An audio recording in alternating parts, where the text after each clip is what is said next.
And we're live.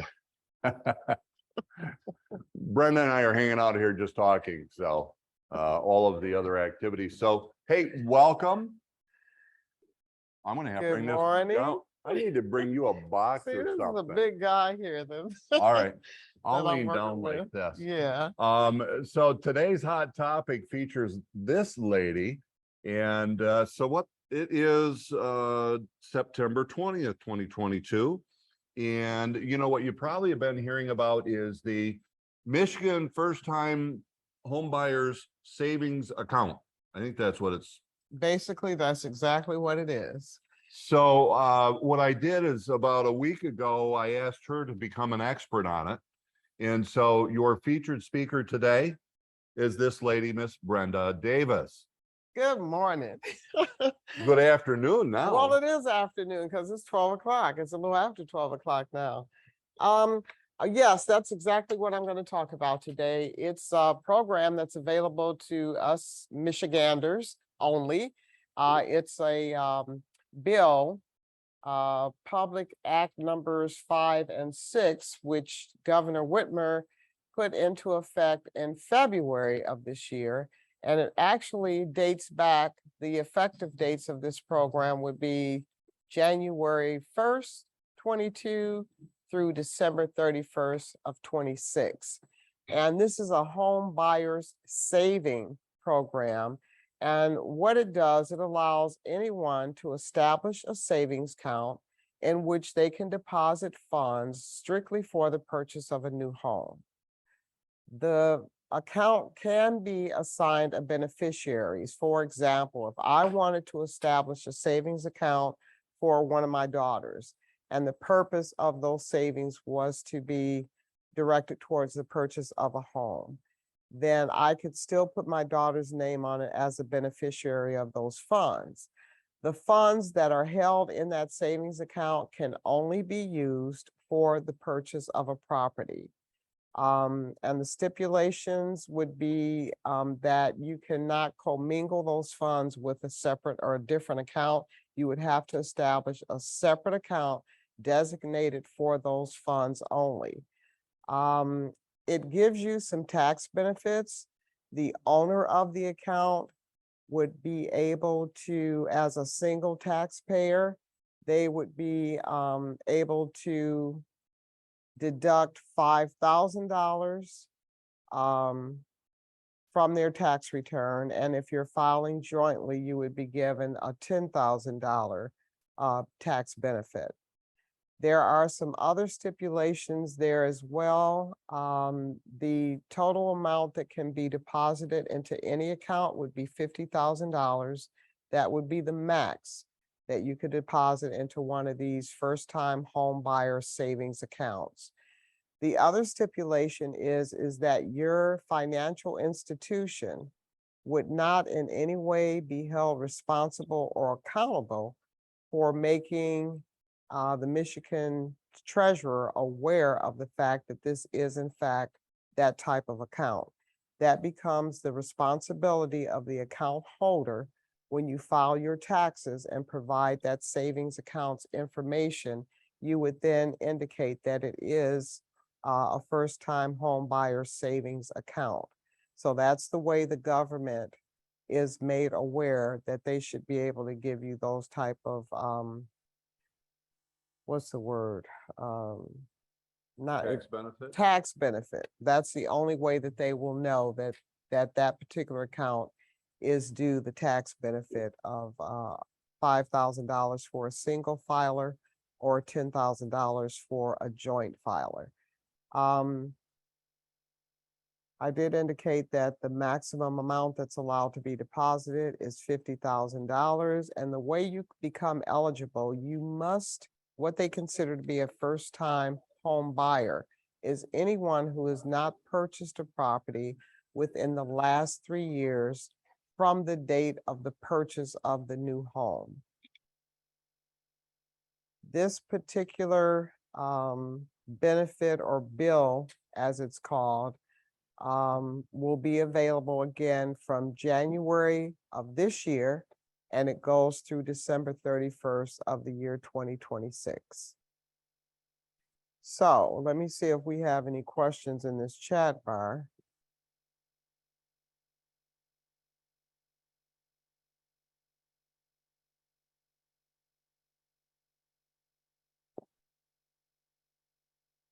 Where is it? Let me see, It's gonna let's be see, over here. participants more. Where's the chat? Okay, our chat room. Do we have any questions in there? Bottom there, none. No questions? Okay, well, this is something that I just wanted to make everyone aware of. This is something that you can share with your clients. If they have any additional questions, right now, there's not a lot of information out there. I became aware of this through the Michigan Realtors Association, and the information out there at this point is very limited. But if your clients that you want to make this referral to or make them aware of this program, you should probably have them talk with their financial institution. In addition to being able to hold the funds in a savings account, they can use any other high yield market account as well. So just a little information to make us more informed as realtors and to share information with our clients. I think it can be very helpful because of the tax benefits that it provides. And so many parents are helping their children purchase homes in one way or another. They're providing a down payment or any other ways that they can think of to help their children become homeowners. So this is just another tool that they can use and be able to benefit by the tax breaks and tax incentives that it offers. So if you have any questions, give me a call. And then, as I said, there's very little that you can find on Google or anywhere else because I've looked and it's just very, very limited as to the information that's out there at this time. So with that said, Darwin, we Well, don't have don't any leave. questions. I'm gonna assume there's questions. Yeah, there should be. Let's assume that those are there. We just locked up. Okay, well, while we locked I up, think I'm we're gonna okay. get we're okay, I think we're okay. because they give some answers to some questions right. here as well. So guys, pop out there again. We'll answer whatever we can. I'm assuming that the microphones are still working because the camera is saying I'm struggling. Well, I hope the microphones are working. Because let me add another thing, not only are the monies that you save in this account tax-free, so is the interest that you earn on that account. But again, just as a reminder, this account has to be established for no purpose other than for the first time buyers program. And you have to set up a separate account. It has to be specifically for that reason. What qualifies as a first-time home buyer? Anyone that hasn't purchased a home within the last 3 years from the date of purchase on the new home. So that's a key part because it's not really first time. Somebody could have owned a home before, That's right. but as long as it was 3 years or longer Yeah, prior to the, purchase of the new home. and I'm going to assume that that's the purchase agreement date, not the closing date. Purchase agreement date. I go with it. Yeah, go with the purchase agreement date. You know, just to be safe is what I'm going to say with that. Because there's finance programs or selling a program that was selling a home that was flipped. You got to have like 90 days, 6 months, and it's not from date of closing, it's from the date of the purchase agreement was actually accepted. Right. Now, the other thing too, you are allowed to make withdrawals from this account. But keep in mind that any withdrawals that you make, the withdrawals have to be for either the purchase of the house, any expenses related to the purchase of the house, closing costs, down payment, whatever. And then you are prohibited from making any withdrawals from the account until 1 year. You have to wait at least a year prior to setting this account up before you can begin making withdrawals. These guys are being really kind to Yeah. us today without that many questions. And maybe you've just done that fantastic a job of actually covering it. So guys, let us know if you have any questions. Otherwise, it's going to be a short session today, which we knew the potential could be for that.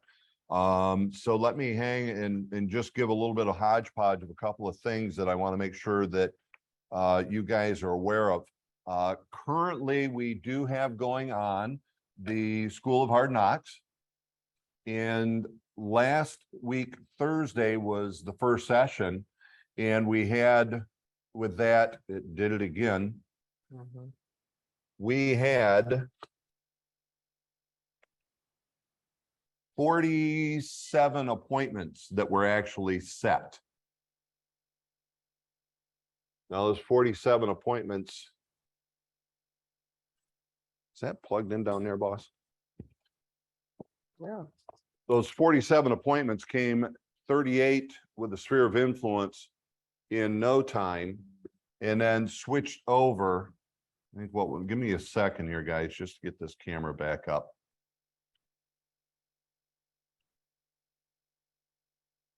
But the 38 appointments came in a time period where it was less than 45 minutes. 45 minutes and boom, 38 appointments were set calling the sphere of influence. Now, we can't get you into the class now, but what we can do is to make sure you're simply aware of what successes we're experiencing because of simply picking up a telephone and making those contacts. I don't know if that's going to work or not. Next thing I wanted to make sure that you're aware of, and again, so I'm basically just encouraging you, pick up the phone and talk to the people that you know. All right. Talk to the people that you know. If you do, good things will happen. Now, next, I want to talk a little bit about statistics, and this is hitting Oakland County. And I want to talk just year over year change, because I think it's relative to what we have going on in regards to the market. So when you take a look at new listings, here's what we're at. We are down 7.9% year over year. We were at 16,000 taken last year. We're just under 15,000 for this year. And I apologize for this camera, guys. So I don't know what it's doing. It's not switching to either one of them. Oh, there we go. Is it back up on that one? On that one. Let's see if it'll actually work for us. Sorry, guys. Well, Technology is wonderful when it works. that's what The next one I wanted to give you is pending sales, because pending sales are down 10%. Closed sales are down almost 10%. So again, just justification that the market is shifting. Without doubt, the market itself is shifting, and we need to make sure that what we're doing are all the things necessary to be able to get ourselves out in front of the market and take our unfair share of listings. But that means we've got to go to work, and that's the reason I wanted to point these out. Next, I wanted to throw this. If you're not in the School of Hard Knocks, then what I want you to do, Brenda, are you aware of this? Brenda, by the way, is part of the North Oakland County Board of Realtors directors, and they've got this coming up. Thrive in the shift. So there's some great individuals that are going to be put together on a panel that will be held at the North Oakland County Board of Realtors facility in Waterford. It's what's the date? August 28th, begins at 9 a.m. sharp. And Bob DeVore will be instructing that class. And it's a panel. So what you've got, Emily Ford, she is in the top 10 of the board, who's going to be sitting on this panel and sharing what she's going to be doing. There's going to be, let's see, another top producer, Steve Stockton. You've got two mortgage people. One of the best appraisers out there, legendary in my opinion, is Ray O'Neill. Yeah. All of these individuals are going to be on this panel. If you're not in School of Hard Knocks, I would tell you, you need to consider hitting this. Then the other thing I wanted to throw out, by the way. But you know what? I'm sorry. Let's go Let's ahead. back up. No, this is not good because this is August 28th. You missed October. it. Wow. You missed it. So we'll keep an eye open for I it to believe be that's offered again. October You think 28th. it's supposed to be Yeah, it's October? October 28th. Unfinished business. It should have been October Yeah. 21st. I'm giving you the notes from yesterday's meeting. Yeah, and that's definitely a typo. So Look for October October. 28th. It'll come up in your notices. Look for that when you get any of the Knockbor emails. And then lastly, I hope this is right, but Knockbor election is coming up October 11th. I just want to plug in for Bob DeVore from Coldwell Banker Professionals out of our Fenton office. Bob is actually been nominated Mhm. to serve as a director for the next 3 years. So when you get that chance to do that online voting, throw a vote out there for Bob DeVore, our own. Anything else you got? Yeah, please, please, please check out the emails that you're getting from Knockbor. We have some fantastic events. We have something coming up at the Fenton Brewery. It's free to the members. You get one drink ticket. And it's the first 50. You Yeah, get more than 50, there's, yeah, yeah. yeah. And they're So- gonna have food for you and activities. They did try to have axe throwing, but the axe throwing got Axe. knocked out. They got axe. Yeah, it did get axed because of, I guess, the liability issue. So that's no longer available. But we have fun events. We have a euchre. Anybody that plays euchre, we have euchre tournaments at the board. Are you saying euchre? Euchre? Euchre. Euchre. Is it euchre? You get I don't play euchred. it. I don't pronounce. I don't Yeah, pronounce it well either. I've never heard of it until. Well, I don't want to recently. bore everybody with everything we got going Knockbor, but if you It's want to euchre. participate, it's euchre. Not euchre. You get euchred. Well, anyway, that's coming up as well. So please check out your emails. We have a trip to the Hollywood, newly named Hollywood Casino, formerly Greektown.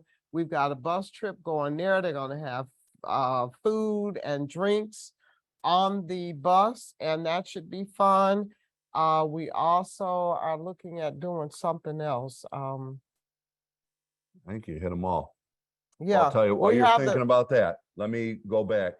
Can we set up multiple accounts for the different kids? So guys, I'm looking at the chat yes, room now. yes, you can. You can set up multiple accounts.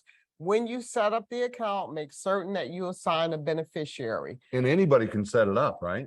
So grandma, grandpa, Yeah, aunt, uncle, anyone, you yeah. just gotta say, or name who the beneficiary would be And- for it. Right, when you file your taxes, you have to designate it as a first-time home buyer account. It's not the responsibility of the financial institution at all. Another great question, will it work for a new build? Can a first-time home buyer apply the proceeds to, or the account to a new build? It didn't give that restriction, or I'm sure as long as it's a residential home, it's good. And they also said it was good for a manufactured home. Wow, so even a manufactured. And the Modular, property- modular is included, but manufactured. But you have to, that home has to be designated as their intended residence. It's not good for investment properties. So Okay. only if you're gonna use that home to reside. Can there as you a beneficiary. currently own a house and be purchasing a new home? I would say yes, if you purchased that house 3 years ago. Cause It it just- says, That's the only restriction you're My- considered. wait, is it specific to the purchase or not owned? Cause It others, said specifically that you cannot have purchased a home during here it the is. 3 years Whoop. prior to the date of has purchase not owned. or So purchase. actually, no, you cannot. So if you've owned or purchased within the last 3 years, even though you don't own now, you would not be eligible. So has not owned or purchased. So that would disqualify. Do you know if this, if you can use this savings account with any other program like Mishta? I don't know. I don't have the answer to that. Possibly, maybe as this gets further along, we'll have more information available to us, but I might suggest that you contact someone in the Treasury office, Michigan Treasury office. Or the mortgage company, because they're the ones who's really gonna say, you know, yes to those funds being used. But We had Right. someone in last week and they were just saying they're treating it as a gift. So, but And, they'd be the ones. yeah, and a lot of lenders aren't even aware of it because I've spoken to a few myself with hopes of getting some additional info, and they're like, what? Yeah, yeah. Not heard of it.